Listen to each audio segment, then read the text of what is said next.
કેન્દ્ર સરકાર દ્વારા પેટ્રોલ અને ડીઝલના ભાવમાં કરાયેલા ધરખમ ઘટાડાના પગલે રાજ્યની ખાનગી બસોના ભાડામાં ₹30નો ઘટાડો કરાનાર હોવાની જાહેરાત કરાઈ છે।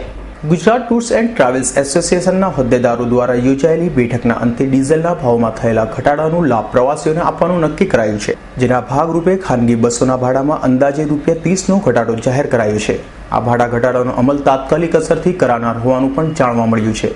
ટૂર્સ એન્ડ ટ્રાવેલ્સના સંચાલકોની બેઠક દરમિયાન મળેલી માહિતી મુજબ રાજ્યમાં સુરતથી સૌરાષ્ટ્ર તરફ ખાનગી લક્ઝરી બસોમાં સૌથી વધુ પ્રવાસીઓ જઈ રહ્યા છે। તે ઉપરાંત અમદાવાદમાંથી ગીર સોમનાથ, દ્વારકા અને કચ્છ તરફ પણ સૌથી વધુ પ્રવાસીઓ જઈ રહ્યા છે, જેના પગલે લાંબા અંતરની બસોના ભાડામાં ₹30નો ઘટાડો કરાતા પ્રવાસીઓને લાભ થશે। મારું નામ પ્રમોદભાઈ વ્યાસ,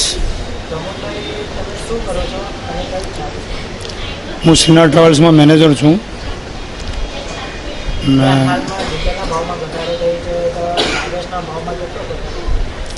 જેમ ડીઝલનો ભાવ કમ થયો છે એમ અમે પણ ભાડામાં કટોતી કરેલી છે।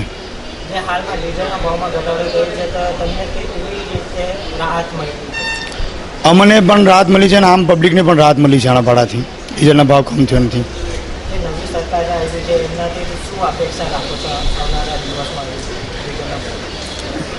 એ આમ પબ્લિકને ટ્રાન્સપોર્ટ તરીકે જે લોકો અવર જવર કરે છે એ જેમ ડીઝલના ભાવમાં આમ અમને રાહત આપશે એમ અમે પણ પબ્લિકને રાહત આપશું। રાજ્ય સહિત અન્ય પ્રાંતના લોકો પણ સુરતમાં રહેતા હોવાથી તેઓને પણ મોટો ફાયદો થશે। Bureau report, S9 news, Surat.